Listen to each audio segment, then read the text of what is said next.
Hey guys, this is Rodney Walker, and I'm so excited today to bring you Elena Esparza, who's going to be coming to you. She has won some funds, and I'm excited. I love bringing to you students who've gotten funded, and she's one of them. Welcome today, Elena. Hello. How are you doing out that way? I am good. It's nice. We're still enjoying our summer. Great, great. Now you were up in the San Diego area. Tell us the name of the organization that you're working with, and tell us about what you do out that way. So I work for the San Pasqual Band of Mission Indians. It's a tribal government just north of San Diego, and I am currently their procurement and contract administrator. Several years ago, I assisted with writing some grants, which is when I took your class, and I was successful. Got some funds for the company. Now let's back up. So before you and I got a chance to connect and go through the training, what were you doing any grant writing before that time, or were you dabbling around with grant writing some, or what was the story? What was going on? I had never tried any kind of grant writing. The CFO that I worked under he knew that I had worked with grants as far as doing some reporting for one of our other departments. Okay. I had never tried to write a grant, and he said, "Hey, let's see if you can do this." And I said, "Well, I don't know what I'm doing," which is when I took your class. And the way that you broke it down, it really kind of clicked. So that's how I got into it.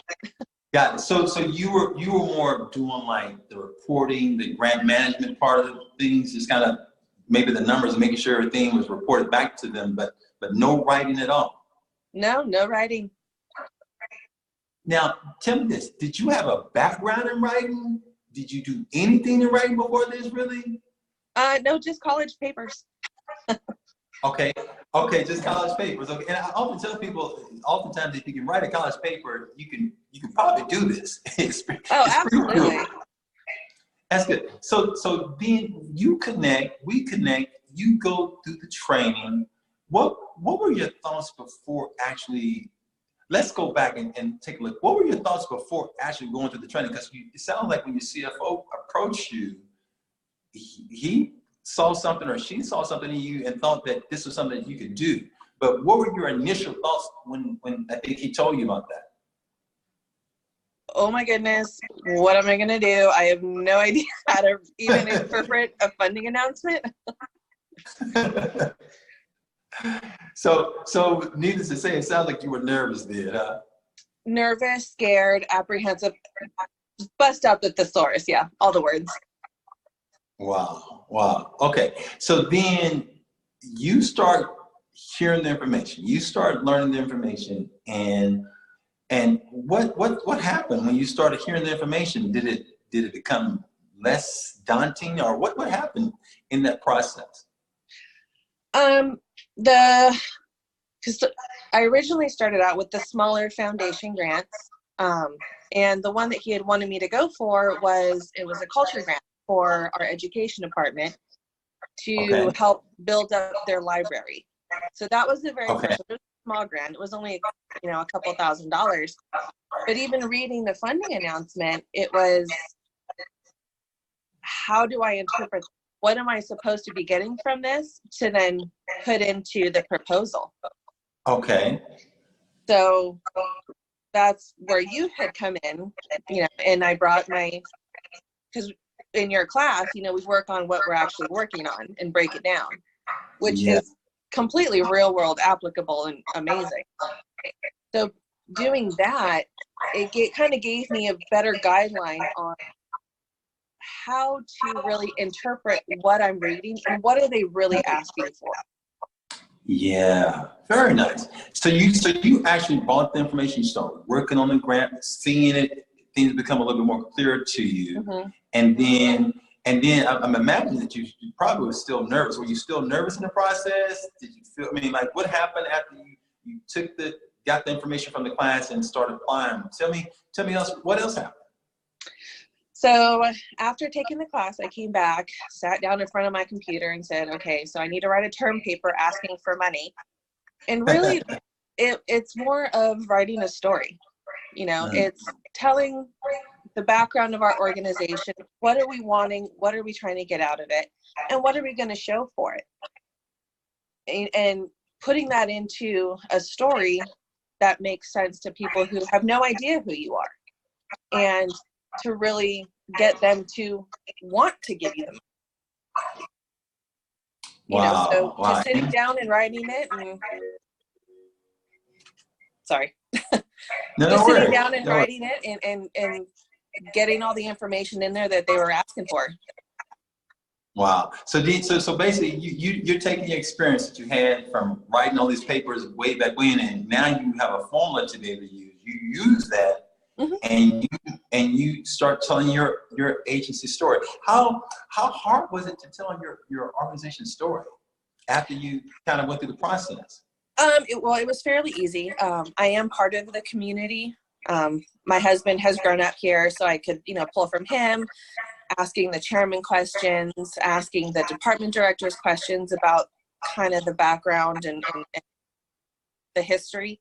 And then working with the schools to get test scores and how to pull that information off. So it was really just like going to the library and trying to get information for a research paper. It's pulling information from all these different sources and then making it cohesive and understandable. Yeah, so you put your investigator's hat on and start going around interviewing and finding out the information. You pulled it together, and then you put that information into the proposal and you submitted it. So what was it like once you submitted that first proposal that you did, and what was it like once you did you feel like, okay, man, this is a winner? Did you like wonder? Were you doubtful? What were the emotions that were going on?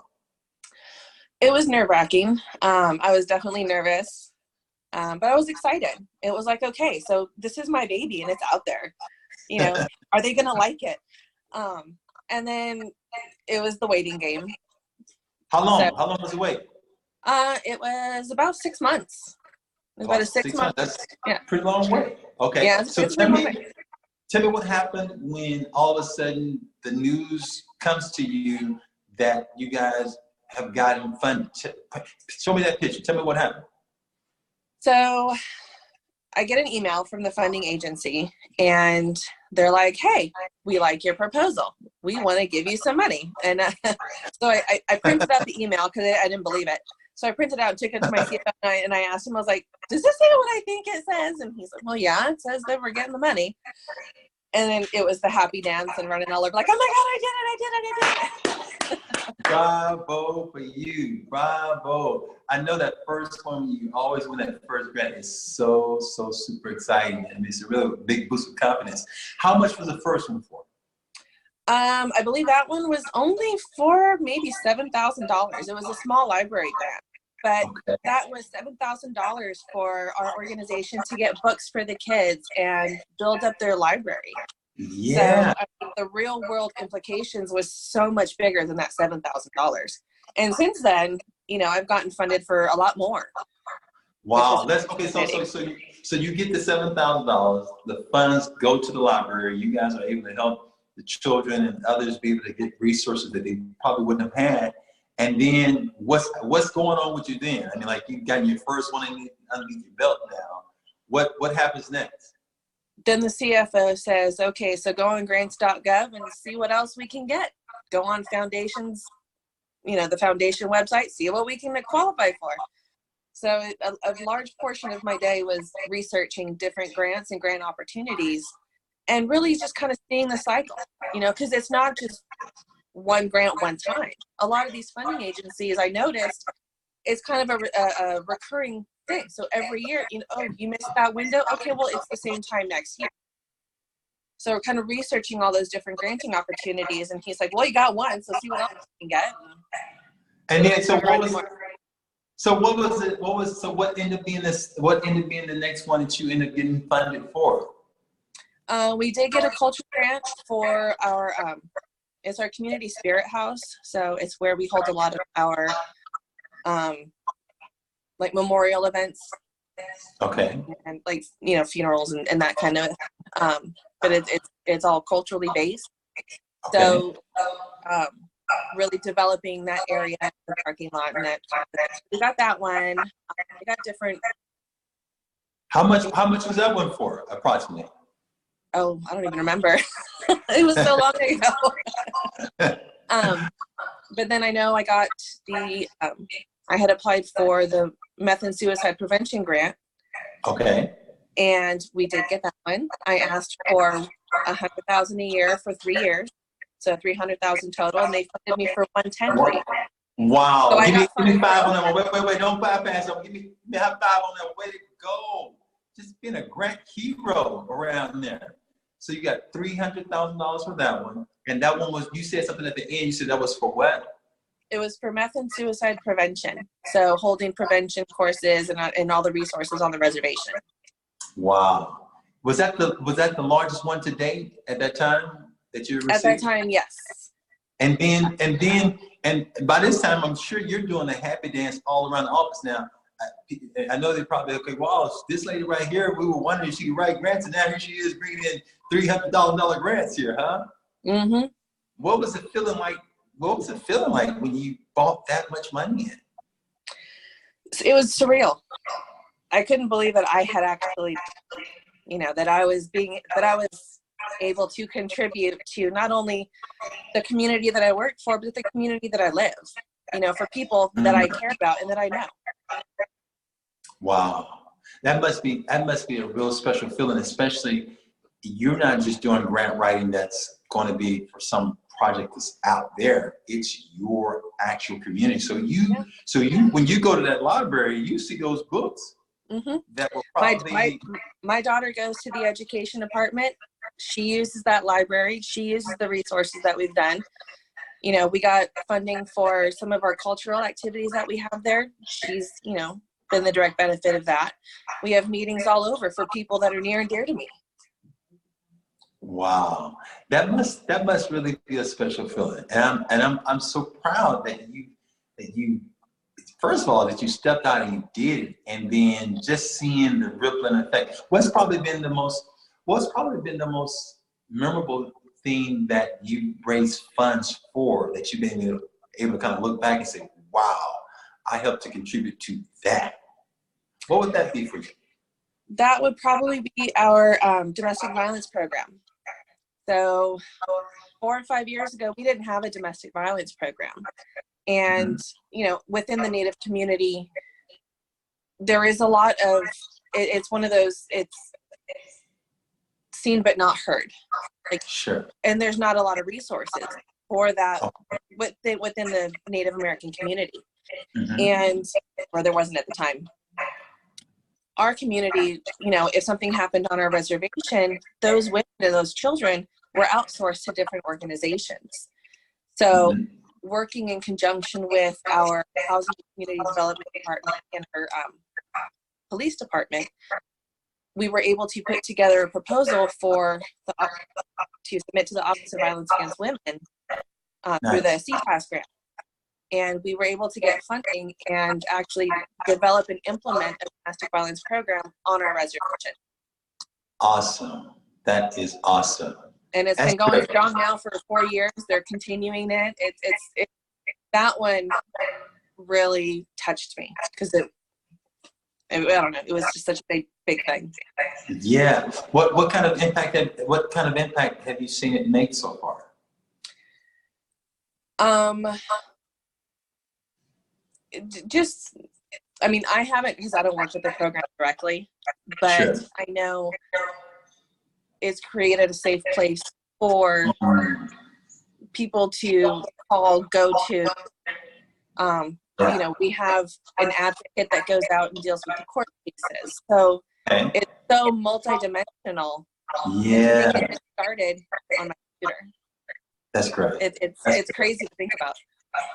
That's awesome. So combined total, how much have you been able to raise, and give me an idea of the time frame?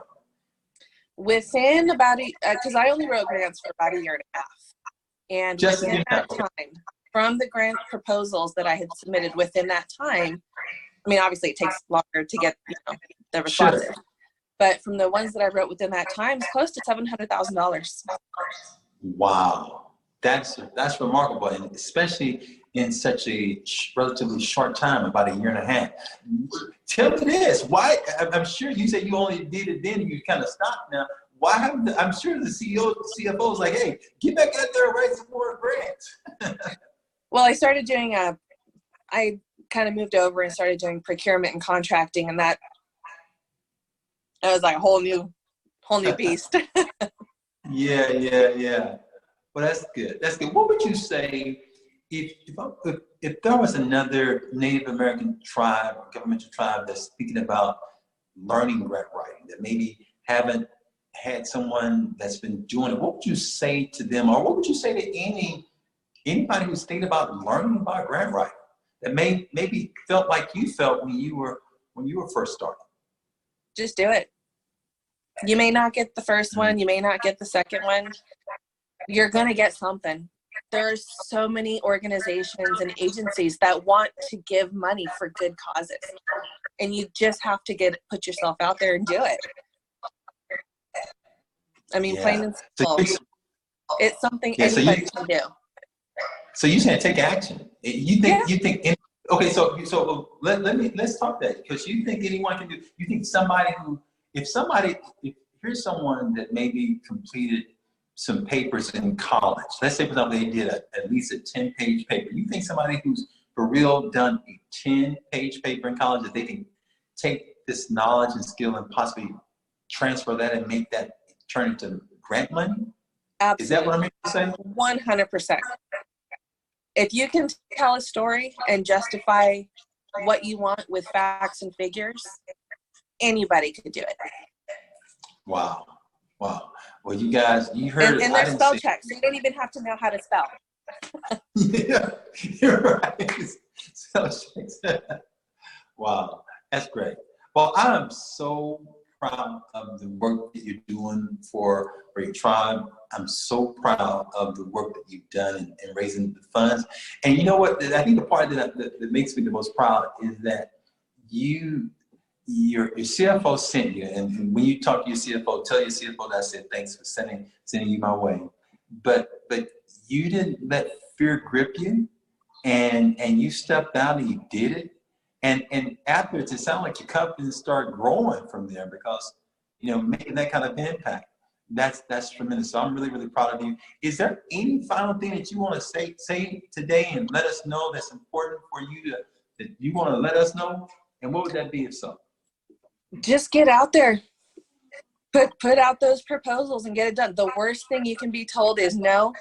And at that point, you try again next year. I mean, literally anybody can do it. You just got to put yourself out there. Elena, that's so true. I tell people all the time, I said, no is free, but yes comes with benefits. So like you said, the worst they can say is no, we're not gonna find you. You keep on trying until you win. So how many, let me ask you this, how many no's did you get before you got a yes? None.